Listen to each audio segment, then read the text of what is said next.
नमस्कार जय जगन्नाथ। वर्तमान मु आमर प्रिय मोर सबुठ फेवरेट जगह मार्साघाई एरिया दे जाऊँ। देखो मार्साघाई नाटा कहीं नेली ना 2 वर्ष है से तारी पचर आम पढ़ीचे समस्ते एनएसी केबे हम बीजेडी गवर्नमेंट थिला बेले 2-3टा स्टेज डिफरेंट स्टेज 10टा 15टा 17टा नुआ सब ना बाहर एनएसी रे।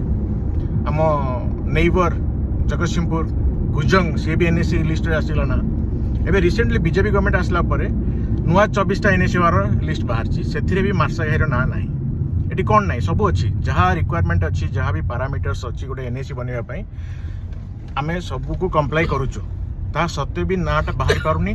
कारण कौन आम जाने आम पाखे केन्द्रापड़ार जो सुनामधन्य एमपी बजन बाबू अच्छा ये आमर नंबर 1 जो सबुठ हाईएस्ट वोटिंग रे जीति विधायक महोदय दुर्गा प्रसाद बाबू सी भी आज अच्छी पावरफुल विधायक हिसाब से। कारण ए एरिया रे चारिटी बीजेडी एमएलए भितर जड़े बीजेपी एमएलए सो सबू थी भी मार्स केन्द्रापड़ा सब अवहेलित एवं एनएसी लिस्ट भी से केन्द्रापड़ा पुणी अवहेलित कारण मार्साघाई ना आसीपारूनी माने बहुत भितर जगह सब अच्छी जहाँ ना सब आपने शुणुनथे से सब एनएसी हो गले किंतु जोटा कि गोटे कोस्टाल बेल्ट सबुठ रिनाउंड जगह हूँ मार्साघाई सेटा हो पारुनी।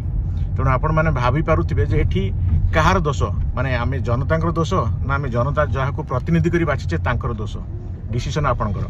नमस्कार जय जगन्नाथ। वंदे उत्कल जननी।